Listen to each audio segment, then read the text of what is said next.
Warm greeting to all of you. It is with great pleasure and excitement that we welcome you to our expert session on entrepreneurial mindset here at Sikh University. Today we embark on a transformative journey of exploration, innovation, and inspiration. In this session, we are privileged to have esteemed speakers. Respected Satish Kumar ji, he is Akhil Bharatiya Sah Samvidhan Mantri, Swadeshi Jagran Manch. His qualification is BTech, and he has been the speaker for the last 35 years for the RSS. He is right now on a Swadeshi Bharat Abhiyan All India coordinator as well, headquartered Delhi. He has a plan of 60 days All India visit, and he has already visited 42 districts. And he believes in don't be a job seeker, be a job provider. We also have with us respected Vinay Kumar ji, Sangathan Mantri, Punjab, Himachal, Jammu Kashmir, Swadeshi Jagran. His qualification is LLB, and he has 27 years of experience as speaker of RSS. We also have with us respected Vishal Garg ji. His qualification is CA LLB. He is the ex-chairman of NIRC of ICAI and the president of Bar Council. We also have with us, and we would like to welcome our Chancellor Sir, Mr. Charanjit Singh Channi ji, our Pro-Vice Chancellor Sir, Dr. Abhishek Tripathi ji, and our Dean of Academics, Dr. Avdesh Kumar. And I would also like to welcome the Dean of Student Welfare, Mr. Davinder sir. So respected Charanjit Singh Channi ji, Chairman, City Group of Institute. Very respected Satish Kumar ji, Akhil Bharatiya Sayojak Swadeshi Jagran Manch, and Sangathan Mantri of Swadeshi Jagran Manch. स्वावलंबी भारत अभियान आज पूरे देश में लिया जा रहा है, उसके ऑल इंडिया संयोजक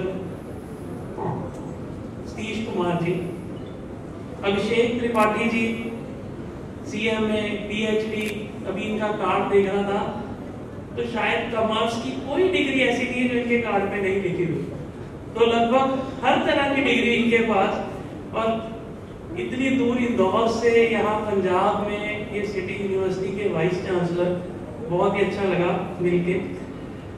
अवधेश कुमार जी यहाँ यूनिवर्सिटी से डीन स्टूडेंट वेलफेयर, माननीय विनय कुमार जी जो अभी इस समय पूरे पंजाब का स्वदेशी जागरण मंच का, केवल पंजाब का नहीं पूरे हिमाचल का और जम्मू कश्मीर का स्वदेशी जागरण मंच का काम देख रहे हैं, और साथ में स्वावलंबी भारत अभियान के भी पंजाब के संयोजक हैं। तो good morning friends, for the first time we all are here to discuss with all of you कि आपके मन में क्या चल रहा है, आप स्वदेशी जागरण मंच के बारे में क्या जानते हैं, आप अखिल भारतीय ये जो स्वदेशी स्वावलंबी भारत का अभियान लिया जा रहा है उसके बारे में आपको थोड़ी सी जानकारी देनी। आज एक मुहिम शुरू हुई लगभग 60 दिन पहले, जिसमें माननीय सतीश कुमार जी ने दिल्ली से प्रवास शुरू किया और लगभग पूरे भारत का भ्रमण करते करते, पूरे भारत में प्रवास करते करते कल ये लुधियाना पहुंचे। कल सुबह लुधियाना में कार्यक्रम था, शाम को पार्क प्लाजा में इंडस्ट्रियल मीट थी, और आज सुबह सिटी यूनिवर्सिटी जगरांव में हम सब इकट्ठा हुए। अखिल भारतीय एक मिशन पूरा लेके हम निकले कि don't be a job seeker, be a job provider. क्या सोचते हैं आप इसके बारे में? अभी सतीश जी जब आपको सारी जानकारी देंगे तो आपको पता लगेगा कि क्या पूरे भारतवर्ष में चल रहा है, किस दौड़ में भारत दुनिया में बढ़ रहा है। अभी पीछे G20 का समिट हुआ, आप लोगों ने भी देखा। शायद मेरी उम्र 45 साल है, मेरे को तो पहले इससे पता ही नहीं था G20 होता क्या है, बट अब जब ये इवेंट हुआ, पूरे भारत भर में दोस्तों कार्यक्रम हुए, तब मेरे को पता लगा यार इतना बड़ा सम्मेलन था, इतनी बार हुआ और हमें कभी पता ही नहीं था भी ऐसे भी होता है। आज गली गली में G20 की चर्चा हुई। जैसे G20 खत्म हुआ, हर तरफ यही चर्चा की, पूरे विश्व भर में। यूएसए में फ्रेंड्स बैठे हैं, उनके मन में भी G20 भारत की चर्चा हो रही है। तो अगली आने वाली सदी जो भारत की लग रही है, वो असल में भारत की ही है। जो भारत का युवा, जो 35-36 करोड़ भारतीय युवा इस सदी को आगे लेके जाएंगे, भारत को जो 3 ट्रिलियन इकोनॉमी बनते बनते अगले 10 ट्रिलियन इकोनॉमी में लेके जाने में जो आप सबका योगदान रहने वाला है, उसके बारे में विस्तृत जानकारी जैसे सतीश जी देंगे तो आपके शायद रोंगटे खड़े हो जाएंगे ये जानकारी सुनते हुए कि क्या आपका रोल रहने वाला है आने वाले भारत की तरक्की में। तो दोस्तों, भैया हम बहुत ही स्पीड से तरक्की कर रहे हैं, भारत बहुत ही स्पीड से तरक्की कर रहा है। आप लोगों को भी उसमें अपना अपना थोड़ा थोड़ा उनकी योगदान डालना है। इसी चर्चा को करते हुए अब मैं माननीय सतीश कुमार जी, जो अखिल भारतीय संगठन मंत्री स्वदेशी जागरण मंच, इसके अलावा लगभग 37 साल से सतीश कुमार जी आरएसएस के प्रचारक हैं। इन्होंने अपना पूरा जीवन देश को समर्पित कर दिया। जब भी इनसे मुलाकात होती है, सिर्फ एक ही बात पे चर्चा होती है कि देश को कैसे तरक्की कराई जाए, देश को कैसे अपलिफ्टमेंट किया जाए, कैसे एक आम जनमानव का भी जीवन, कैसे हम इसको तरक्की पे लेके जा सकते हैं। तो एक बार जोरदार तालियों से सतीश जी का स्वागत करिए और मैं मंच से सतीश जी को आमंत्रित करना चाहूंगा। सबको नमस्कार। बहुत ही रिस्पेक्टेड डॉक्टर चरणजीत चन्नी जी, जो चेयरमैन भी हैं साडे इस दर दे, और चेयरमैन तो ज़्यादा मैं तो सारे देश अच्छा थोड़ा सारे पंजाबी में कंफर्टेबल हैं क्या? नहीं, यस सर तो हैं, तुम तो जगराउं की कुड़ी होनी है ना, तां कह रही हैं ਜਿਹੜੇ उधर आए होने उत्तर प्रदेश दे, बिहार दे, क्या नाम है, पंजाबी अच्छी तरह समझ में आ जाती है। हाथ करो। अच्छा, वैसे हिंदी में ज्यादा कंफर्टेबल है, वो हाथ करो। हिंदी में ज्यादा कंफर्टेबल है नहीं, पंजाब वाले तो हिंदी समझते ही है ना। अच्छा, एनीवे, तो चेयरमैन साहब में विशेषता आपने पता नहीं आप विचों कितने लोगों ने, अच्छा चलो इधर हाथ खड़ा कराना मैं पूछना, आप विचों जिन्होंने चेयरमैन साहब का एक डांस देखा है, एक 4-4.5 मिनट का, जीना यहाँ मरना यहाँ, है ना, यही चीज है दूसरा? हाँ, है हाथ खड़ा करो जिन्होंने देखा है। अच्छा, बहुत बड़ा नंबर नहीं है भाई, YouTube पे अवेलेबल है, लिंक आप जरा अभिषेक जी जरा भेजिए सब लोग। इसलिए नहीं कि वो हमारे चेयरमैन साहब हैं, इसलिए कि जिंदगी कैसे जी जाती है। जब आप 70 ईयर की उम्र में भी 17 ईयर के नाते से कि उसमें आके आप डांस करते हैं, आप गीत गाते हैं, आप एक्चुअली लाइफ को जी रहे हैं, आप टाइम पास नहीं कर रहे, आप अंदर से जो है वो बाहर आप दिखा रहे हैं। एनीवे, तो उनके साथ डॉक्टर अभिषेक त्रिपाठी जी, जिनके बारे में बताया, उनकी तो क्वालिफिकेशंस ही काफी लंबी है, हमारे प्रो वाइस चांसलर इस यूनिवर्सिटी के, हमारे बाकी कोलीग्स जो यहाँ आपके फैकल्टी के मेंबर्स भी हैं, और मेरे साथ आए हुए विनय जी और प्रिय विद्यार्थियों। देखिए, आज वास्तव में मैं यहाँ कोई बड़े लेक्चर के लिए नहीं आया हूँ। एक आप लोगों के जो बिल्कुल जो सबसे बड़ा इश्यू है, जिसको आप लोग फेस कर रहे हो या नेक्स्ट 1-2 ईयर में आप लोग फेस करने वाले हो, आज उसके बारे में हम थोड़ी देर जरा बात करेंगे। क्योंकि मैं जानता हूं कुछ चीजें आप लोगों के दिल दिमाग पर अगर कोई एक बड़ी चिंता है जो आपके दिल दिमाग पर भी है और आपसे भी ज्यादा आपके पेरेंट्स के दिल दिमाग पर चिंता का विषय है, वो कौन सा है? उसी को एड्रेस करेंगे। चलो कोई एक बताओ, कहीं से भी, कोई भी, एनीवन।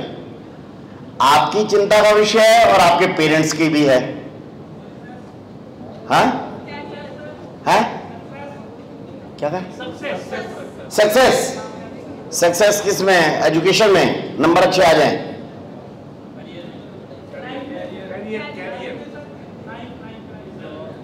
लाइफ नहीं, वो एक्चुअल वर्ड, वो पर्टिकुलर वर्ड नहीं आ रहा अभी है। हाँ क्या नाम है खड़े दादा कि ना है? जसकरण किथों है? एने राइट वर्ड बोले है।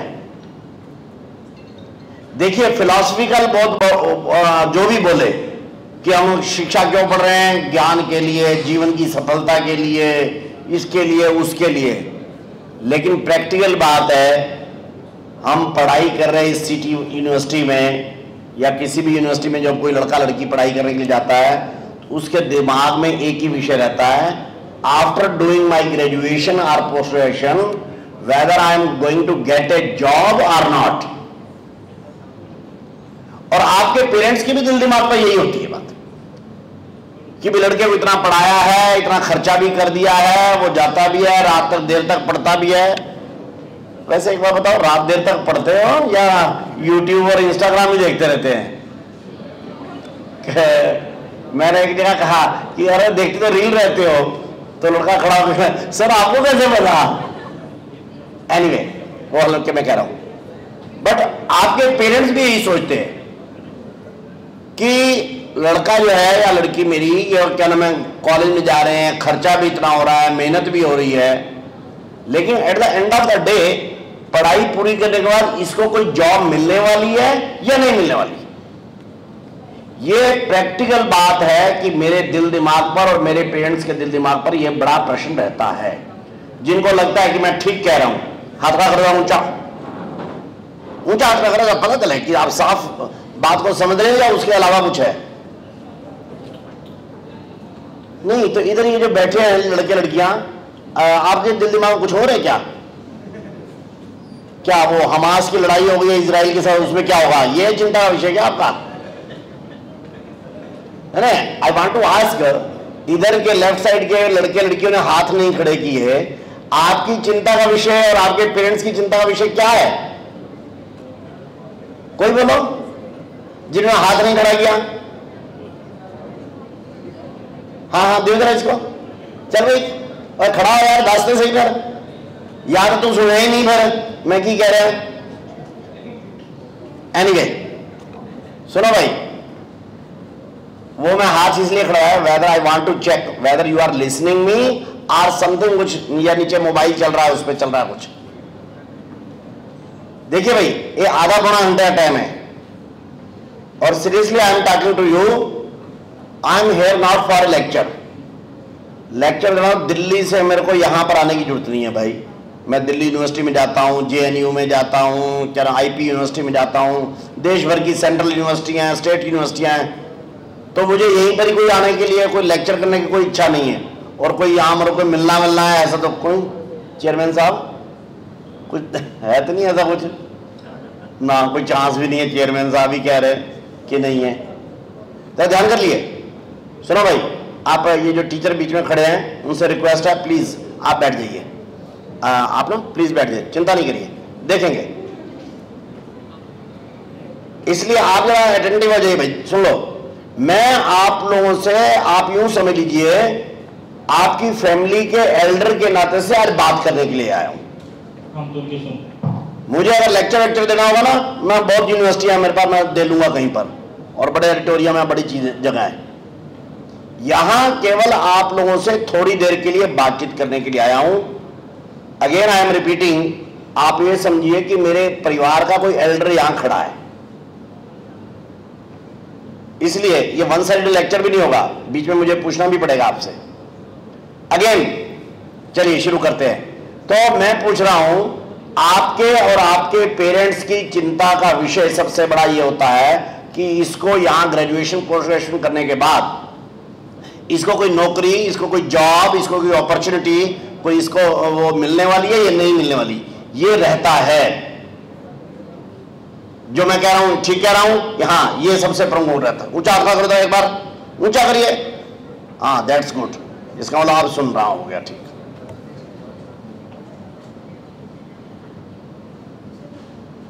और एक बात और भी है, आज हम आधा पौना घंटा अभी इसी को एड्रेस करने की कोशिश भी करेंगे कि जो हमारी और हमारे पेरेंट्स की सबसे बड़ी इशू है, कुछ चिंता है, क्या उसका कोई वे आउट है क्या? मैं दावे के साथ कह सकता हूं इसका वे आउट है। आप में से कुछ को पता है, कुछ को नहीं पता, यह भी मुझे मालूम है, क्योंकि मैं 150 से ऊपर यूनिवर्सिटियों में घूम चुका हूं। मैंने लंबे इंटरव्यू लिए हैं, मैंने लंबी टॉक्स किए हैं, मैंने सैकड़ों नहीं हजारों और लाखों स्टूडेंट से मैंने प्रत्यक्ष बातचीत की इस विषय पर। एम्प्लॉयमेंट जो है इशू इस समय पर भारत का सबसे बड़ा वो इशू है जो हमारे युवाओं को परेशान कर रहा है और अल्टीमेटली उनके पेरेंट्स को भी कर रहा है। इसमें एक बात है, और वो बात क्या है कि हम एक्चुअली एम्प्लॉयमेंट की अपनी परिभाषा क्या समझते हैं। चलो यही दूसरा बड़ा क्वेश्चन, बिग क्वेश्चन है कि हम कहते हैं कि हमारे को एक एम्प्लॉयमेंट चाहिए, यानी क्या चाहिए? हमारे को कैरियर चाहिए, हमारे को सक्सेस चाहिए, यानी क्या चाहिए? चलो खड़े होकर कोई एक बोलो, रिपीट करो। हमारे को कैरियर या एम्प्लॉयमेंट चाहिए, यानी क्या? कोई एक खड़े होकर बोलो, कोई भी उसमें राइट और रॉन्ग चिंता मत करिए, लेकिन बोलना चाहिए। चलो हाँ खड़ी रहो। सोर्स ऑफ इनकम, या जो इसने बोला ए जॉब, ओनली जॉब। हाँ तुम कुछ कहना चाहते हो? हाँ बोलो, हाँ हाँ बोलो बोलो।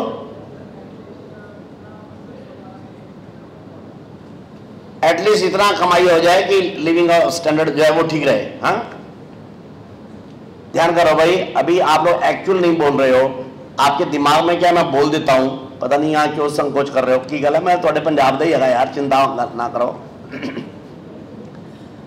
हमारे दिल दिमाग में एम्प्लॉयमेंट की एक परिभाषा बैठी हुई है। Whether you are a student of BA, BCom, BSc, BTech, whatever, कौन सी क्लास के स्टूडेंट हो, ये इररिस्पेक्टिव ऑफ दैट, हमारे दिल दिमाग में बैठा हुआ है हमारे को पढ़ाई अच्छी करनी चाहिए, नंबर अच्छे लाने चाहिए, और उसके बाद हमारे को जॉब मिलनी चाहिए, और प्रेफरेबली गवर्नमेंट जॉब मिलनी चाहिए। एम्प्लॉयमेंट मीन प्रैक्टिकल बात यह है कि हमारे दिल दिमाग में बैठा हुआ है कि हमारे को एक अच्छी गवर्नमेंट जॉब मिलनी चाहिए, और अगर गवर्नमेंट जॉब किसी से नहीं मिल रही तो किसी बड़ी कंपनी की जॉब मिलनी चाहिए। किसी मल्टीनेशनल कंपनी की मिल जाए, टाटास की मिल जाए, इन्फोसिस की मिल जाए, अजीम भाई प्रेम जी का उससे मिल जाए, HAL में मिल जाए, किसी में मिल जाए। वेदर आइदर एक गवर्नमेंट जॉब मिलनी चाहिए या फिर किसी बड़ी कंपनी की एक जॉब मिलनी चाहिए। This is my employment. ये सीधी सीधी बात है, सरल सरल सी बात है। ऐसा हम सब सोचते हैं, जिनको लगता है हाँ ठीक कह रहा हूं मैं। हाथ खड़ा करो, ऊंचा ऊंचा हाथ खड़ा करो। अदरवाइज आई विल आस्क कि भाई जो नहीं हाथ खड़ा कर रहे वो क्या सोचते हैं। ओके, लेकिन यहां मैं आपको एक डेटा से परिचित करा रहा हूं। वो डेटा आप में से कितने किसी के पास है कि नहीं है, लेकिन मैं बता रहा हूं क्योंकि हमने 5 साल इसके ऊपर रिसर्च किया है, भारत की एम्प्लॉयमेंट और अनएम्प्लॉयमेंट के ऊपर। ये डाटा कह रहा है भारत में जितनी भी गवर्नमेंट जॉब्स हैं, फ्रॉम पीएन टू पीएम, सब प्रकार की, क्लर्क, चपरासी, डीसी, पीसी, जो भी है, सेक्रेटरी, ज्वाइंट सेक्रेटरी, व्हाटएवर, और जो सेमी गवर्नमेंट है, बैंक्स हैं, क्या नाम है इसका, पीएसयूज हैं, बाकी हैं, वो भी, और प्लस सारी जितनी मल्टीनेशनल कंपनियां हैं, जितनी बड़ी भारत की कंपनियां हैं, जो भी ऑर्गेनाइज सेक्टर की जॉब देती वाली कंपनियां हैं, उन सब का हमने डाटा कलेक्ट किया है। ये निकला है 3,80,60,000 के लगभग। ये भारत की टोटल वर्कफोर्स 54 करोड़ का 7.6% है ओनली। टोटल वर्कफोर्स है 54 करोड़, जॉब्स अवेलेबल है 3 करोड़ जो इस समय पर हैं, 3,80,60,000, जो टोटल वर्कफोर्स का 7.67% है, लेस देन 8% है। छोटी मोटी वेरिएट होती रहती है। यहीं पर ही प्रॉब्लम स्टार्ट होती है। Everybody is thinking that after graduation और post graduation I should have a job in a company job और ए गवर्नमेंट जॉब, जो कि अवेलेबल केवल 8-9% है। यहां पर लड़के बैठे हैं 10 या 100 के हिसाब से चलते हैं, 100 लड़के लड़कियां बैठे हैं, कुर्सियां रंजी जाए 10 लड़के तो कंफर्टेबली बैठ जाएंगे। ये जो 90 लड़के ये खड़े रहेंगे और इंतजार करते रहेंगे इनमें से कोई उठे तो मैं उसकी जगह बैठूं। यही भारत की बेरोजगारी है। भारत की बेरोजगारी और कुछ नहीं है, जरा ध्यान कर लो। और मैं इसलिए कह रहा हूं ये डाटा आवश्यक है आपको। एक दो डाटा मैं आपको बताता हूं, इसलिए कि आप लोगों को फुल्ली एम्प्लॉयमेंट में, और फुल्ली भी नहीं, क्वालिटी एम्प्लॉयमेंट में इसी वर्ष जाना है। और मेरा दावा है कि जिन 5 प्रिंसिपल्स के बारे में आगे मैं चर्चा करने वाला हूं, अगर किसी ने उसको फॉलो किया तो जिंदगी में कभी भी वो बेरोजगार नहीं रहेगा, जिंदगी में क्वालिटी एम्प्लॉयमेंट उसका रहेगा ही। आज का विषय वही है। तो पहली बात है, हमारे को एक एम्प्लॉयमेंट चाहिए, और एम्प्लॉयमेंट का डाटा ये कर रहा है कि 10% से ऊपर जॉब्स है नहीं, प्राइवेट मिलाकर। अब किसी ने कोई बीटेक किया और 10-12 हजार रुपये लग गया कहीं पर, तो लग गया तो वो तो फिर लग गया, वो जॉब तो नहीं है, वो तो फिर क्वालिटी एम्प्लॉयमेंट तो है नहीं। 10-12 हजार की मिल गई, 4 साल बीटेक के लगाए, 5 लाख रुपया खर्चा हो गया और 10-12 हजार की जॉब कर ली किसी ने, तो वो तो नहीं है। लेकिन अगर कोई जिसको जॉब कहते हैं, रोजगार कहते हैं, वो इस समय 8%, 8.5% से ऊपर है ही नहीं। Then what is the way out? हाँ, एक दूसरी चीज भी है। दूसरी चीज क्या है? हम सोचते हैं कि हमारे को जॉब देना, हमारे को एम्प्लॉयमेंट देना, ये सरकारों का काम है या बड़ी कंपनियों का काम है। ये दूसरी एक परिभाषा हम सोचते रहते हैं कि हमारे को, हमने क्या, हमने तो पढ़ाई करनी है, अच्छे नंबर ले आएंगे, अच्छी इंटरव्यू की तैयारी कर लेंगे। लेकिन हमारे को एम्प्लॉयमेंट देना, जॉब देना, it is the job of the government और बिग कंपनीज। जिनको लगता है हाँ यही तो होता है, और क्या होता है। ठीक ही कह रहा हूं मैं। हाथ खड़ा करो, ऊंचा हाथ खड़ा करो, करिए करिए, उससे मुझे कंफर्म होता रहे कि आप सुन भी रहे हैं कि नई चीज है। मुझे मालूम है डाटा, लेकिन आपके हाथ खड़ा कराने से कंफर्म हो जाता है। Okay fine. और भाई आप ये भी कैमरा भी देखो, जिससे मैं हाथ खड़ा करना तो एक बार कैमरा घुमा भी देना, जरा चेक हो जाएगा। लेकिन तीसरी एक बड़ी बात है, वो थोड़ी और खतरनाक है, जिसके कारण से आप अपनी बेरोजगारी को सेल्फ इंपोज्ड करते हैं। वो क्या है? आप लोग तीसरा क्या सोचते रहते हैं आपके दिल दिमाग में? ये 3 आइडिया रहते हैं, और ये आप हाथ खड़े करो ना करो, हमारे को बाहर सर्वे करा चुके हम, कितनी यूनिवर्सिटियां हमारे को मालूम है, आपको केवल कंफर्मेशन के लिए हाथ खड़ा करवा रहा हूं। तीसरा क्या है? हम सोचते हैं कि हमारा एम्प्लॉयमेंट कब शुरू होगा, हमारी इनकम कब शुरू होगी? ग्रेजुएशन करने के बाद, पोस्ट ग्रेजुएशन करने के बाद, देन कोई बीएड, कोई और कोई स्टेट टेट के कोई क्या नाम है वो टेस्ट, कोई इंटरव्यू, और वो इंटरव्यू वगैरह निकलने के बाद 24-25 साल का जब मैं हो जाऊंगा तब जाके मेरी कमाई शुरू होगी। ऐसा हम सोचते रहते हैं कि मेरी कमाई जल्दी नहीं शुरू होगी, मेरी कमाई। और इसमें गलत बात भी कुछ नहीं है कि हमारी ग्रेजुएशन पोस्ट ग्रेजुएशन के बाद, कोई ब्रिज कोर्स करने के बाद, इंटरव्यू देने के बाद तब जाके मेरी कमाई शुरू होती है 23-25 साल में। हाथ खड़ा करो, ठीक कह रहा हूं? ऊंचा हाथ खड़ा करो, ऊंचा करो। Okay fine. लेकिन यहां एक दूसरा क्वेश्चन है। मैं बीच में दोबारा रिपीट कर रहा हूं एक बार, एक क्या नाम है, प्लीज गर्ल स्टूडेंट एक, either you are listening to me or not? हाँ हाँ,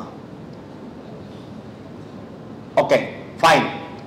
तो हमारे को एक प्रश्न पूछता हूं मैं आज, आप में से ये सब हॉस्टल वाले हैं क्या?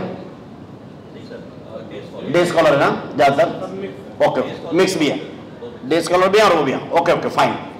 अच्छा एक बात बताओ, जो आप में से ऐसे कोई स्टूडेंट हैं, ज्यादा नहीं होंगे लेकिन होंगे जरूर, जो अभी भी आप बीटेक में पढ़ रहे हो, बीकॉम में पढ़ रहे हो, किस में पढ़ रहे हो, मुझे कोई सवाल नहीं, आप कहीं ना कहीं से कुछ ना कुछ कमाते हैं, कोई 2000, 3000, 5000, 10,000, कोई साइड बिजनेस करके, कोई जॉब वर्क करके, कोई ये वेबसाइट डिजाइनर का काम, डेवलपर का काम कर लेते हैं, कोई ट्रेडिंग का काम करते हैं, कोई जोमेटो का डिलीवरी बॉय लुधियाना में बन के कर लेता होगा, कोई लड़कियां तो योगा सिखा के या वो मेहंदी शेंदी वाला भी कर लेती हैं, कुछ ट्यूशन कोचिंग करते हैं बच्चे, कोचिंग से कर लेते हैं। किससे करते हो ये मुझे मतलब नहीं, वो मुझे पूछना भी नहीं, लेकिन कोई ना कोई 2, 3, 5, 10,000, 15,000 रुपया कमा लेते हो पढ़ते हुए भी। ऐसे जो है एक बार हाथ खड़ा करो, करो करो, ऊंचा ऊंचा हाथ खड़ा करो, ऊंचा करिए करिए, नंबर और ज्यादा होगा। 1, 2, 3, रखिए रखिए, ऊंचा रखो यार, क्या हो गया? 1, 2, 3, 4, 5, 6, 7, 8, 9, 10, 11, 12 लड़के लड़कियां ऐसे हैं जो इस समय पर पढ़ते हुए भी कमा रहे हैं। जय इनके लिए जोरदार ताली बजा दो भाई एक बार। अच्छा मैं सबका तो नहीं पूछ सकते, आप इनमें से कोई ऐसा भी है क्या जो 10,000 रुपए इससे ऊपर भी कमा लेता है? बोलो हर जगह 1, 2, 3 हैं ऐसे, 4 खड़े जाओ, ये 4 अपनी जगह पर ही, अपनी जगह पे खड़े जाओ। देखो जी चेयरमैन साहब, आपके ये बच्चे 4 तो ऐसे बच्चे हैं जो 10,000 या 10,000 रुपए से ऊपर कमा लेते हैं। खड़े जाओ भाई, 10,000 जिससे मर्जी कमाओ, कोई दिक्कत नहीं, 10,000 से ऊपर कमा लेते हैं। खड़े जाओ अपनी जगह पे। अरे 4 थे ना हाथ खड़े हुए? अच्छा 1, 2, 3, एक कोई अच्छा गर्ल स्टूडेंट में से कोई 5,000 या इससे ऊपर भी कमा लेती है, गर्ल स्टूडेंट है, वो जरा हाथ खड़ा करो। ओके खड़ी जाओ दोनों। गर्ल्स में 2 स्टूडेंट ऐसे हैं जो 5,000 से ऊपर कमा रहे हैं, ये 3 जो है वो 10,000 से ऊपर कमा रहे हैं। कोई 2 लड़के आ जाओ और 1 लड़की आ जाओ, पीछे वाला आप आ जाओ, लास्ट वाला बॉय और आप आ जाओ, और एक कोई लड़की आ जाओ, गर्ल स्टूडेंट कोई एक आ जाओ, आ जाओ आ जाओ आ जाओ मेरे पास आओ। अब जरा देखिए भाई, जरा सुनते हैं इनका। हाँ आप आओ, अपना नाम बताओ, अपनी क्लास बताओ। मेरा नाम जशनदीप सिंह है और मैं बीबीए का स्टूडेंट हूँ। हाँ। और मेरा ऑनलाइन बिजनेस का काम है, साथ में ट्रेडिंग का भी काम है। हाँ। और मेरी मंथली अर्निंग लैक्स में है। क्या लैक्स में? क्या कह रहे हो? हाँ जी सर। और टैक्स लग जाएगा? टैक्स भरता हूँ सर। सही में? हाँ जी सर। कौन सी क्लास के स्टूडेंट हो? मैं फर्स्ट ईयर बीबीए। रेगुलर? हाँ जी सर। कितना हो तो भी ऑन एन एवरेज एक महीने में कितना कमा लेते हो? सर डिपेंड करता है, कभी कभी 3-4 लाख में। मिनिमम कोई एवरेज एक साल भर का निकालना है सर, क्योंकि कभी कम भी होता होगा, कभी नहीं भी होता होगा, कभी हो जाता है बड़ा हो जाता है। साल भर का एवरेज हर महीने का क्या निकालेंगे? एक महीने की इनकम? सर एवरेज तो 2 लाख है। एवरेज 2 लाख है? Yes sir. अरे तेरे टीचर्स की नहीं होगी 2 लाख तो? एक बार जोरदार ताली बजाओ जरा। मेरा नाम राहुल है, मैं एमबीए कर रहा हूँ। मैं मार्केटिंग करता हूँ। 15,000 प्लस मेरी सैलरी है और बाकी इंसेंटिव है। उससे भी कितना बन जाता है इंसेंटिव से? सर वो सीए के ऊपर है। 3-4 हजार? हाँ 5,000 तक चलेगा। 5,000 तक, यानी आप 20,000 पर मंथ कमाते हो? हाँ जी। और कौन सी क्लास के स्टूडेंट हो? MBA first. MBA first year के, शाबाश। आ जाओ बच्चे। हाँ सुनो भाई। Good morning to all. मेरा नाम अमनप्रीत कौर है, मैं MBA 1 ਦੀ स्टूडेंट हाँ, तो मेरी पर मंथ अर्निंग 9500 है। मैं ट्यूशन टीच करती हूँ from starting to any bachelor degree which is related to commerce. अच्छा केड़े पिंड रहनी, किथे रहनी है? मुल्लापुर। मुल्लापुर। रेगुलर स्टूडेंट है? Yes sir. भाई देखो भाई, ये 3 तो मैंने जो ज्यादा वाले निकाले हैं, 12 लड़के लड़कियां ऐसे हैं जो अभी आपके कुलीग हैं, आपके साथी हैं और आपके साथ हैं, लेकिन ये कमाई कर रहे हैं अच्छी। एक बार जोरदार राइज के लिए ताली बजाओ भाई। चलो बाद में ये जो 5 बच्चे हैं, क्योंकि बाकी 2 का एक्सपीरियंस टाइम जरा कम है, इनका फोटो खिंचाएंगे चेयरमैन साहब के साथ भी। इधर ध्यान करो भाई, मैं क्वेश्चन बाकी लड़के लड़कियों से पूछता हूं। आप यहां लगभग 150 लड़के लड़कियां बैठे हो, मेरा अंदाजा है, उसमें से 11 लड़के लड़कियां ये कमाई शुरू कर चुके हैं, बाकी के नहीं करते। एक लड़का आप में से ही, और अभिषेक सर आपने उसको स्पेशल कोचिंग दी थी क्या? टिप्स दिए कुछ? नहीं। उस लड़की को स्पेशल बताया कुछ आपने? नहीं। क्यों जी, आपने दिया हो? नो। आपके टीचर्स ने इनको स्पेशल नहीं बताया, मेरा तो परिचय नहीं इनसे। मैं क्वेश्चन बाकी से पूछ रहा हूं, आप ही का कोलीग, आपकी बेंच का आपका साथी वो कमा रहा है, आप नहीं कमाते हो, क्यों?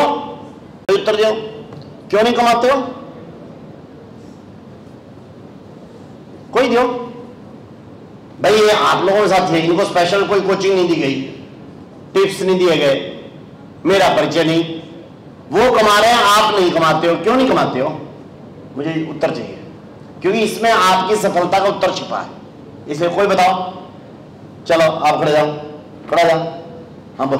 इंडियन मेंटालिटी है ना, इंडियन छोड़, तू अपनी बता। हाँ मैं अभी एक स्टार्टअप पे काम कर रहा हूँ। हाँ कैफे पीको। हाँ और मैं कमाना अगर अभी ऐसे स्टार्ट नहीं किया, पर अभी अपॉर्चुनिटी और नॉलेज इतनी नहीं है कि अच्छा सेल्फ एक्चुअलाइजेशन पे मैं जा सकूं। अच्छा, चलो आपने कुछ स्टार्ट तो किया अपना, अभी किया है। ठीक है, अभी पिकअप नहीं हुआ वो। ओके, एक कोई गर्ल स्टूडेंट में बताओ। ये बच्चे तुम बताओ। हाँ नहीं, फर्स्ट जो लड़की बैठी है, हाँ खड़ी हो, क्यों नहीं कमाती हो? हाँ चलो आप बताओ। हाँ आप बताओ। हाँ खड़ी हो। वो ले आओ की करिए की दसना है नू। हाँ बोलो, क्यों नहीं कमाती आप?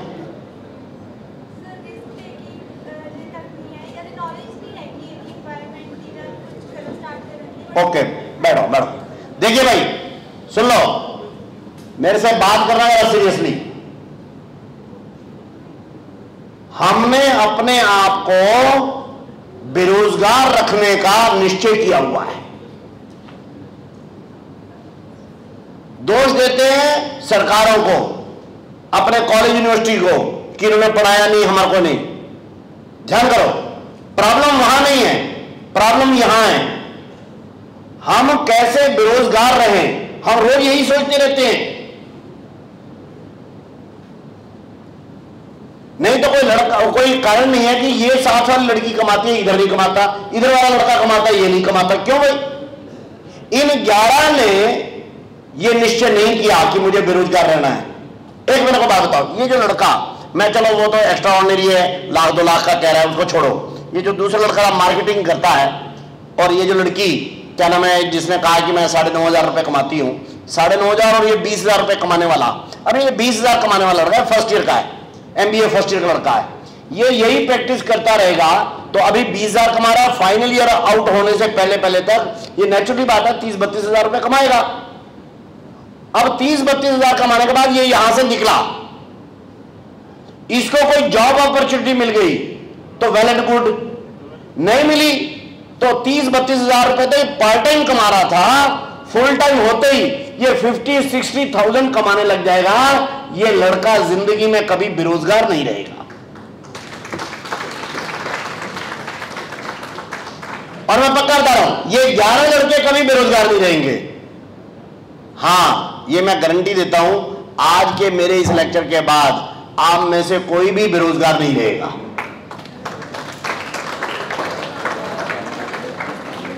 मैं ऐसे प्रयोग कई यूनिवर्सिटियों में कर चुका हूं, इसलिए मेरा ध्यान से सुन लो भाई। पहला फॉर्मूला, पहला प्रिंसिपल मैं बोल रहा हूं, और आप लोग पीछे बोलेंगे, स्टार्ट अर्निंग अर्ली। पीछे वालों की तो आवाज ही नहीं आ रही मेरे को, सुनिए। और अगला हिस्सा है earn while you learn, start earning early,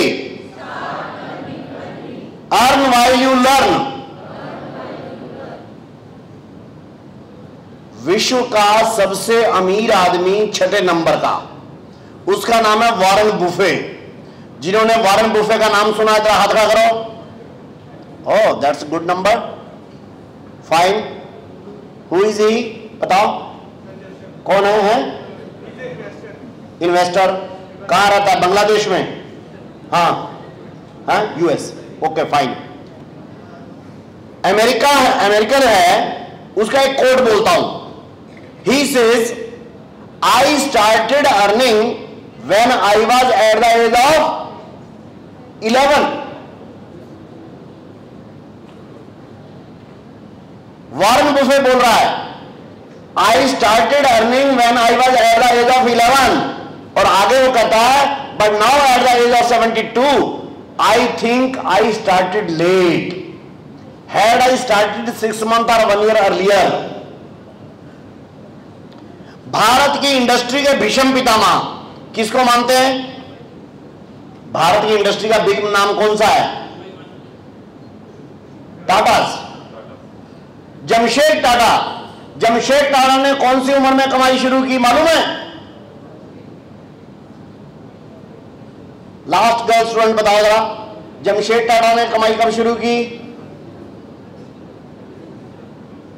आपको मैं बताता हूं, 14 साल की उम्र में। सचिन तेंदुलकर ने कमाई शुरू की 15 साल की उम्र में। भारत का रिचेस्ट यंग बॉय इस समय का क्या नाम है उसका? 40,000 करोड़ की कंपनी चलाता है, यंग बॉय ऑफ 32। क्या नाम है उसका? यस, रितेश अग्रवाल, ओयो रूम्स वाला। इसने कमाई कब शुरू की मालूम है? 19 साल की उम्र में। मार्क जुकरबर्ग, जिसका फेसबुक और आप ये देखते हैं हर टाइम इंस्टाग्राम, मार्क जुकरबर्ग ने कमाई कौन सी उम्र में शुरू की मालूम है? 18 साल की उम्र में। ध्यान करो भाई, यूरोप का एक सर्वे आया, कॉलेज स्टूडेंट्स का, जैसे मैंने आज पूछा, वहां पर 72% boys and girls when pursuing their graduation they start their earning.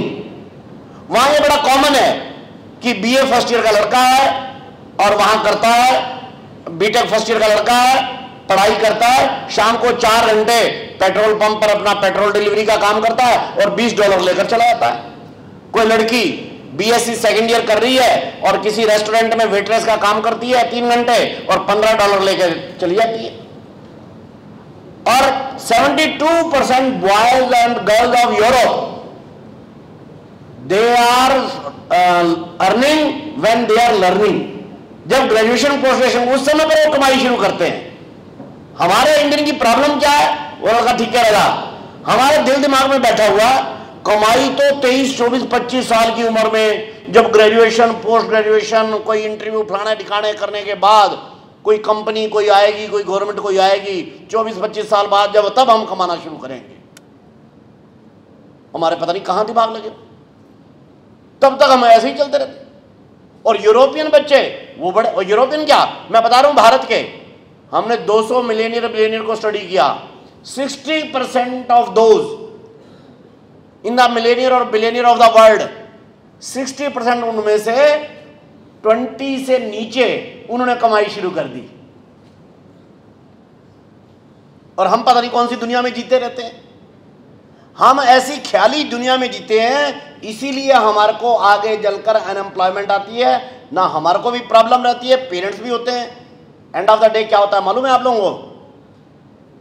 आप बीटेक के 2nd टॉपर हैं, आप बीटेक के 4th टॉपर हैं, फाइन, नंबर आपके 90% जीडीपी एसजीडीपी जो भी होता है उसका, लेकिन आप कॉलेज से एक 8x8 इंच का एक सर्टिफिकेट लेकर आप घर जाते हैं, मम्मी मेरे नंबर बहुत अच्छे आए, मैं बीटेक हो गया हूं।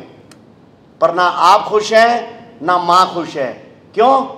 आपको भी पता है ये 8x8 के इंच के सर्टिफिकेट के लिए तो मैं नहीं कॉलेज गया था, मेरी कोई कमाई चाहिए थी, मेरी नहीं है। माँ को भी पता है लड़का आ गया है, बीटेक कर रहा है, शाबाश पुत्र कुछ कर नहीं, देखी तो काम मिल जाओ, कोई नौकरी मिलूगी कि नहीं। आपने नंबर बड़े अच्छे लिए एंड ऑफ द डे, लेकिन आप एक सूखे 8 इंच बाई 8 इंच के सर्टिफिकेट हाथ के साथ खड़े हैं। आपने अर्निंग कोई नहीं की है, ना आपको खुशी ना आपके पेरेंट्स को खुशी। और सेकंड सीन पर आओ, ये लड़का, ये MBA फर्स्ट ईयर वाला, ये जाता है, इस सर्टिफिकेट मिला इसको बीटेक का, ये जाता है सर अपने इनके पास, अभिषेक सर के पास, सर हाँ ऐसा है, मैं बाय गॉड ग्रेस आपने मुझे एजुकेशन दी, मेरा वो हो गया है, मैंने वहाँ से ऑफिस से सर्टिफिकेट ले लिया है, मैं वो मेरे को गाइड करिए। क्या? मेरे को एक जॉब का भी ऑफर है कंपनी से, वो 50,000 दे रहे हैं, पर वो जॉब जो है वो मेरे को वहाँ मिल रही है गुड़गांव में, और यहाँ मैं अपना भी एक कमा रहा हूँ, 40,000 कमा रहा हूँ। आप मुझे गाइड करिए, इधर भी मैं 40,000 अपने गांव में कमा रहा हूँ, अपने शहर में, और मेरे को ऑफर भी है गुड़गांव का, आप बताओ मैं क्या लूँ। तो आपका सर को भी खुशी, आपको भी खुशी, आप झूमते हुए घर पर जाते हैं, अपने माँ अपनी पापा को उसको मिलते हैं, पापा मैं आज पास हो गया। फिर वो पापा ऐसा है गुड़गांव का भी एक ऑफर है, पर दस मम्मी गुड़गांव जावा या इतने तेरे को रवा, इतने रहते हुए मैं 40,000 तक कमा रहा, तो अगे मैं फुल टाइम 60,000 कमा लूंगा। माँ ने कहना पुत्रा मैं तो तेन भेजना नहीं गुड़गांव, इतने रह, मेरे अखा के सामने रह। आपको कितनी खुशी होती है? आप कहते हो मम्मी मैं 60,000 रुपये कमा रहा हूं, यहां रहूं या गुड़गांव वाली जॉब में जाऊं। आपके घर वाले खिलते हैं, आप अंदर से खिलते हैं, आपका टीचर खिलता है, एवरीबॉडी इज फाइन। अगर हम इस समय, जिस समय हम first year, second year, third year में हैं, तब इन फॉर्मूला को ध्यान कर लेते। माई सेकंड फार्मूला नहीं, प्रिंसिपल है, और ये प्रिंसिपल कोई आकाश से उतरे हुए नहीं है ना। हमने जिन मिलेनियर बिलेनियर जिन्होंने एम्प्लॉयमेंट, अच्छा क्वालिटी एम्प्लॉयमेंट किया, उनको स्टडी करने के बाद जो निकाले हैं वो मैं बोल रहा हूं। सेकंड है don't be job seeker, be job provider. मेरे पीछे बोलिए एक बार, डोंट बी जॉब सीकर। वो थोड़ी तो आवाज ही नहीं निकलती यार, पहले जी घबरा गए हो। Don't be job seeker, be job provider. पीछे वाले भी जरा ऊंची बोलो मेरे पीछे, don't be job seeker, be job provider.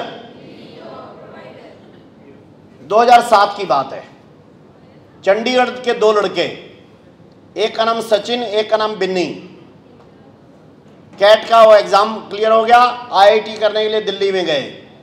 4 साल बाद एग्जाम क्लियर हो गया, उनकी नौकरी अच्छी लगी अमेजॉन में, बेंगलोर में अपॉइंटमेंट मिल गई। ये IITian थे, लड़के इंटेलिजेंट थे, वहां जाके ज्वाइन कर लिया। अमेजॉन ने उनको पैकेज अच्छा दिया, सैलरी अच्छी थी, लगभग 50,000 पर दोनों की।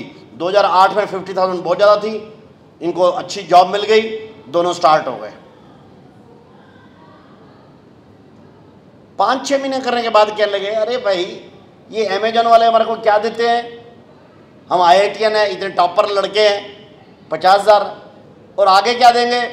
साल बाद प्रमोशन होगी, 2 साल बाद देंगे, कुछ दे देंगे, हमारे को 1 लाख रुपया मिलेगा। फिर जिस टाइम हम थोड़े 10-15 साल के एक्सपीरियंस हो जाएंगे तो 2-2.5 लाख रुपया पर मंथ मिलेगा। अरे यार ये यही है क्या ज़िंदगी? और हमने तो सोचा था हम जॉब करेंगे नहीं, अपना कुछ करेंगे, ये कहाँ पड़ गए चक्कर में। मैंने कहा फिर क्या करें, पर इस समय तो कोई अपॉर्चुनिटी नहीं है, करना तो यही पड़ेगा। दोनों ने सलाह बनाई, एक कंपनी रजिस्टर कर ली ऑनलाइन बुक सेलिंग की। क्यों? उन्होंने स्टडी किया अमेजॉन को, उससे पहले ई कॉमर्स भारत में नहीं होता था। 2008 से पहले अमेजॉन सबसे पहले ई कॉमर्स लाई, ऑनलाइन सेल का आइडिया लाई। इन्होंने अंदर रहते हुए स्टडी किया कि बायर कैसे आता है, सेलर कैसे आता है, पेमेंट कैसे होता है, डिलीवरी कैसे होती है, ये सब चलता है कैसे सिस्टम। उस सिस्टम को स्टडी करके अपनी कंपनी खोल ली। 30 बुक्स का ऑर्डर मिला, डिलीवर कौन करे? अपनी ही मोटरसाइकिल पे बुक्स अपने पीछे बांधी और गए देने के लिए, सर मैं डिलीवरी बॉय। उनको क्या पता यही डिलीवरी बॉय यही उस कंपनी का चेयरमैन है। उनको दिया, 200 रुपये लिया। इनको पहले ही ऑर्डर में कमाई होगी 4000 रुपये की। फिर इन्होंने अगला ऑर्डर लिया 70 बुक्स का।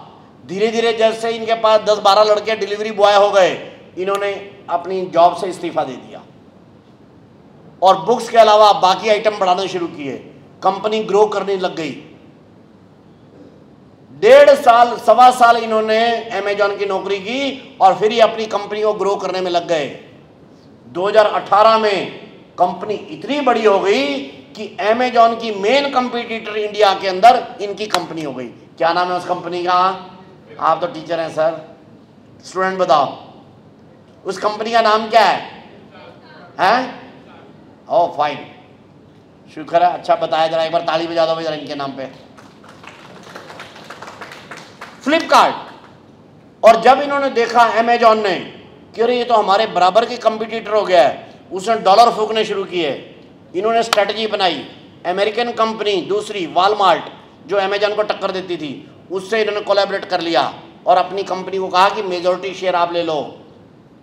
ई कॉमर्स कंपनी की डील हुई वॉलमार्ट और फ्लिपकार्ट के बीच में। जानते क्या हुआ? भारत नहीं, वर्ल्ड ओवर ई कॉमर्स की ये दुनिया की सबसे बड़ी डील मानी गई 2018 में। 1,40,000 करोड़ रुपए की डील हुई।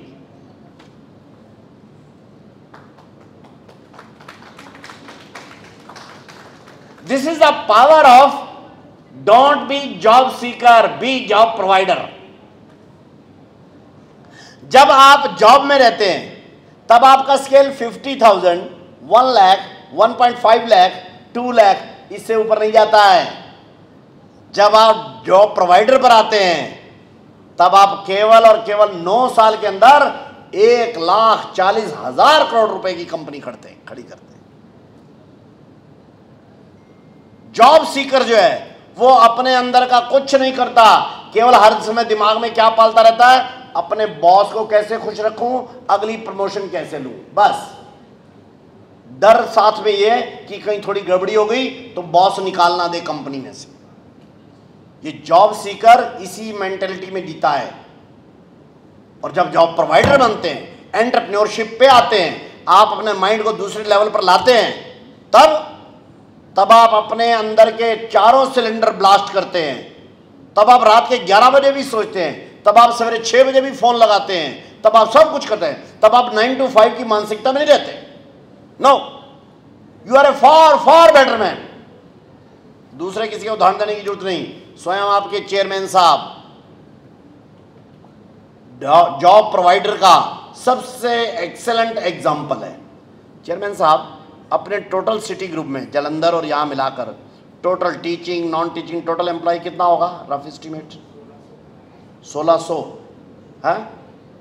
ही is the man giving employment to 1600 peoples.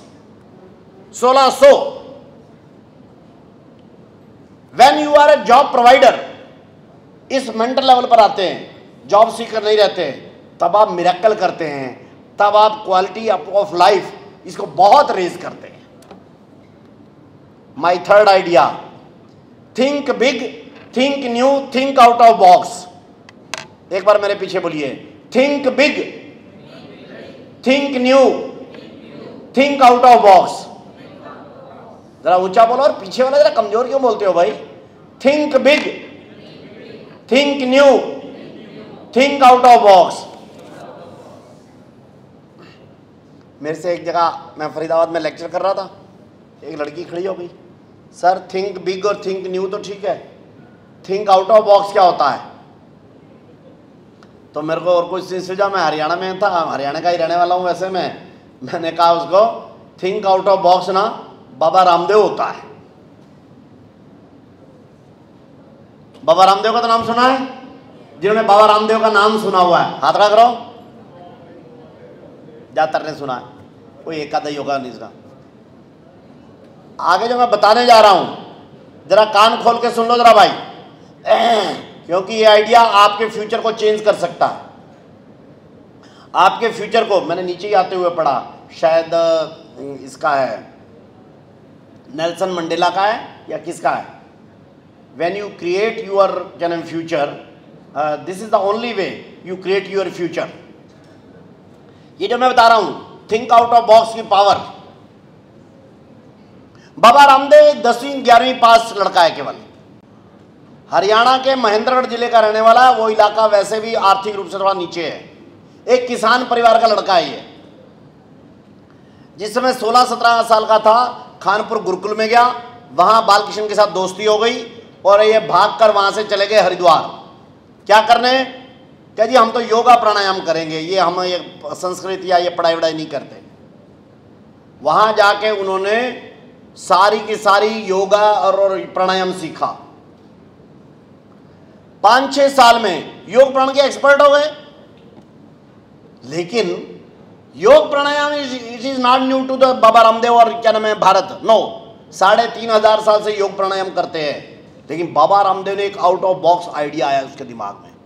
क्या वो आइडिया आया कि योग प्राणायाम के बारे में लोग तो ये सोचते हैं ये तो योगियों और बाबे नांगे ये इन लोगों का काम है ना।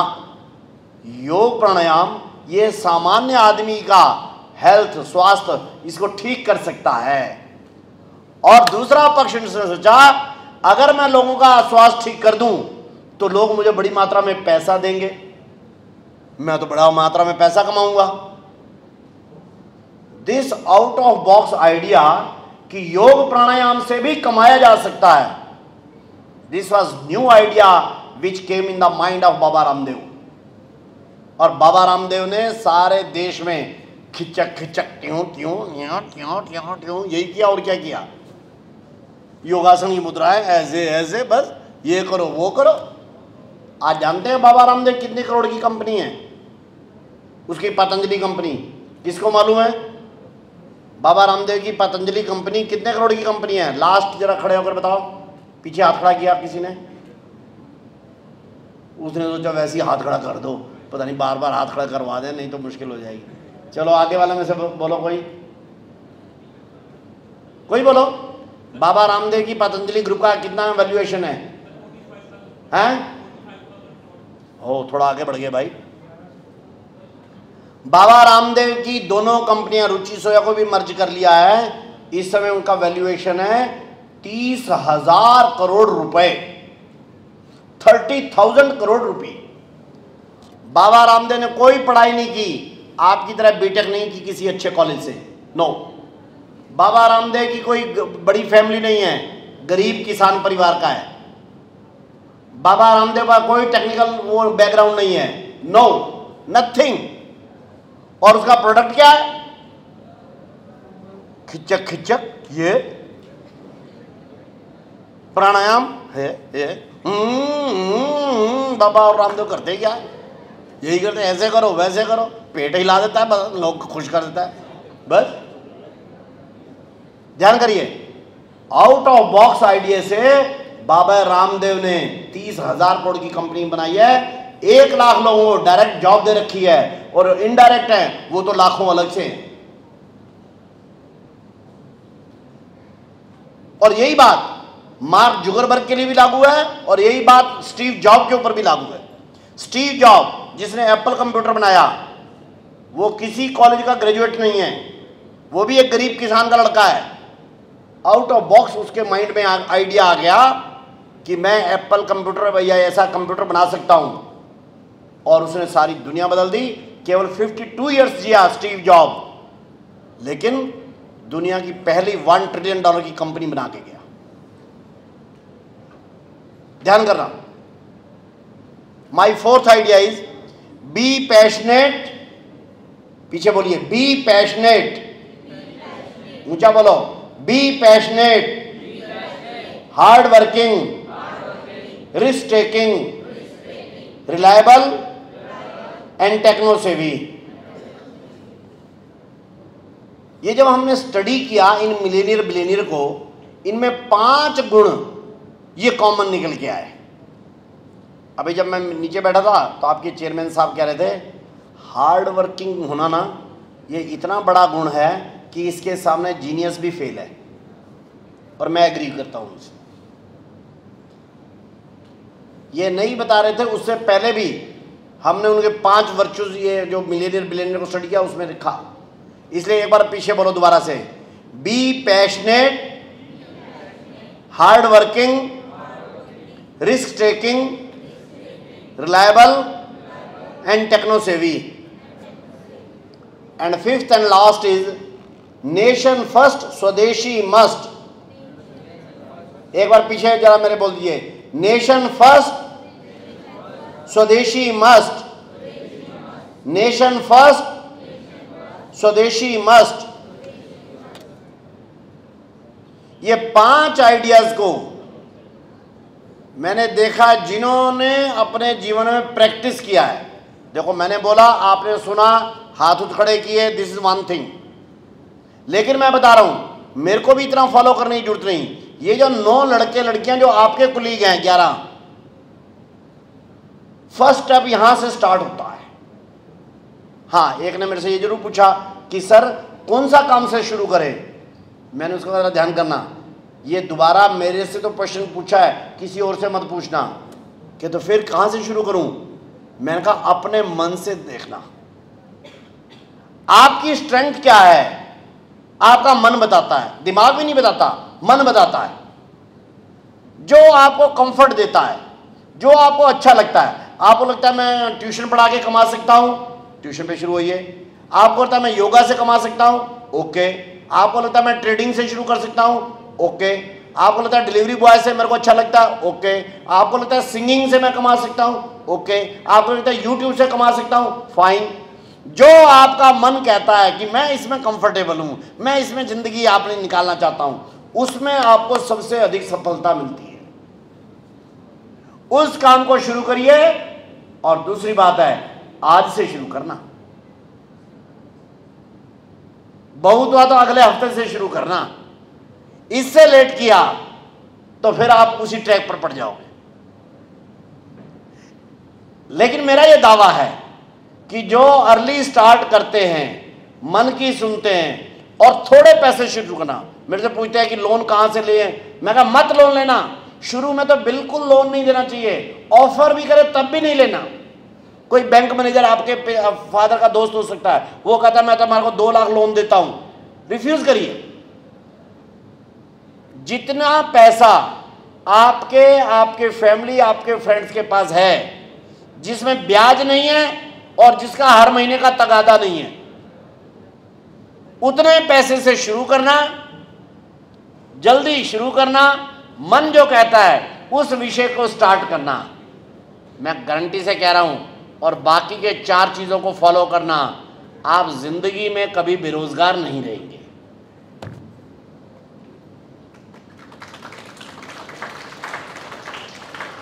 क्यों? पिछले 5.5-6 साल में स्वावलंबी भारत अभियान के, ये अभियान छोटा मोटा नहीं है, इसमें कम से कम 12 या 13 वाइस चांसलर इन्वॉल्व हैं, 40 से ऊपर सीनियर इकोनॉमिस्ट और प्रोफेसर इन्वॉल्व हैं, 15 से ऊपर इसमें चार्टर्ड अकाउंटेंट और अदरवाइज इन्वॉल्व हैं, 12-15 इंडस्ट्री और एग्रीकल्चर के लीडर इन्वॉल्व हैं। ऐसे 70-80 लोगों का समूह सारे देश में ये स्वावलंबी भारत अभियान चला रहा है। इसके चेयरमैन कौन है मालूम है? वो हैं श्रीधर वेम्बू, जो जोहो कॉर्प के सीईओ हैं, 20,000 करोड़ की कंपनी चलाते हैं। वो इस अभियान के प्रथम संरक्षक हैं। अमेरिका में चलाते थे, छोड़ के आकर तमिलनाडु के गांव से शुरू कर रहे हैं। 20,000 रूरल लड़के लड़कियां उनके डायरेक्ट एम्प्लॉई हैं, डायरेक्ट। भारत का गूगल कहा जाता है उनको। ही is the man leading this campaign, स्वावलंबी भारत अभियान। प्रोफेसर भक्ति प्रकाश जी गौतम बुद्धा यूनिवर्सिटी के वाइस चांसलर रहे 3 साल। Now he is vice president in the Pacific university Udaipur, वो इसके कन्वीनर है। इस टाइप के लोग सारे देश में अपने युवाओं को हेल्प करने के लिए कि हमारे लड़के लड़कियां ये अपना एम्प्लॉयमेंट अपना खड़ा करें, एंटरप्रेन्योरशिप से खड़ा करें, सेल्फ एम्प्लॉयमेंट से शुरू करें। At the end of the day आपको जॉब मिल जाती है, फाइन, आप स्विच ओवर कर सकते हैं अगर जाना चाहते हैं तो। नहीं, आपके हाथ में एक अपनी अर्निंग तो है ही,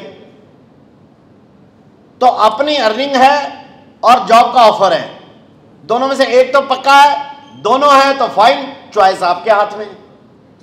आप अपनी पूरी जिंदगी एक क्वालिटी लाइफ जिएंगे और आपको इसमें सफलता मिले। बहुत बहुत शुभकामनाओं के साथ मैं अपनी बात पूरी करता हूं। आपने ध्यान से सुना, इसलिए एक बार फिर से आप सब लोगों का धन्यवाद। जय स्वदेशी, जय Bharat. Inspiring words, and we hope that we will learn something out of it. So I would request Dr. Avdesh sir to please come and give a word of thanks, and I request all the students, please do not leave, please be seated. We still have something left. Teachers, I request you to please help them out. जीवन में कुछ करना है तो मन को मारे मत बैठो, आगे आगे बढ़ना है तो हिम्मत हारे मत बैठो। चलने वाला मंजिल पाता, बैठा पीछे रहता है, बहता पानी निर्मल रहता, ठहरा सड़ने लगता है। पांव मिले बढ़ने की खातिर, पांव पसारे मत बैठो, आगे आगे बढ़ना है तो। मैं request you all please put your hands together, huge rounds of applause, एक बार जोरदार तालियों के साथ। Honorable Chancellor sir, the torchbearer, our guardian, the pioneer who has created outstanding academic fraternity for Punjab, esteemed Vice Chancellor, and three pioneers who have been contributing significantly in the inclusive welfare of Bharat. Nation first, the ideology where we have taken an oath. राष्ट्र प्रथम है, इस विचार के साथ, इस प्रकल्प के साथ जो लोग जी रहे हैं, उनमें से कुछ लोग आज हमारे बीच हैं। I truly feel privileged and honored to have been asked to propose the vote of thanks in the honor of such outstanding discussion which has been done. Let me take this opportunity to say a very heartfelt thanks to Shri Satish ji, one of the pioneer, one of the Karma Yogi who has been contributing significantly under the banner of Swadeshi Jagran Manch, Shri Vinay ji, Shri Vishal ji, my dear students and the dear colleagues. Let me take a small time to speak of one thing before we proceed. If we look forward, the history of India, the history of Bharat, this nation has been one of the nations which has created millions of billionaires in this nation over a span of last 1,000 years. We are a nation where Nalanda was born. We are a nation where Tachashila, Vikramshila, Magadshila, पता नहीं कितने ऐसे विश्वविद्यालय जन्मे, ऐसे विश्वविद्यालयों ने पूरे विश्व का मार्गदर्शन किया। We have guided the whole world, whatever America, whatever Europe claims about today, Bharat has contributed significantly into it now. Utishthat jagrata prapya varanya vodhat. Arise, awake and stop not till the goal is reached. उठो, उठो, जागो और लक्ष्य प्राप्ति से पहले रुको मत। This is what a message which was given one of the finest youth icon of this country, who was born in 1862, in 12th January, Swami Vivekananda. I am sure you all must have listened about it now. The journey of millions of pioneers is there, और सबसे ज़्यादा मैं आभार व्यक्त करता हूँ आदरणीय श्री सतीश जी, श्री विनय जी, विशाल जी का। सिटी यूनिवर्सिटी के परिसर में आज आपने जिस प्रकार से हमारे विद्यार्थियों का मनोबल बढ़ाया है और आपने समय निकाला, thank you very much for sparing your precious time. On behalf of the honourable management, esteemed vice chancellor, my colleague, dear student welfare, faculty, colleagues, students, this is a profound gratitude for us now. I must express my deep sense of appreciation for your gracious presence over here. I am sure we'll do everything so as to create an ecosystem which motivates and inspires each of the students to become the entrepreneur. Of course, don't be a job seeker, be a job creator, and that is what Vishwaguru Bharat is looking forward in coming time. Thank you very much for spending your time with us.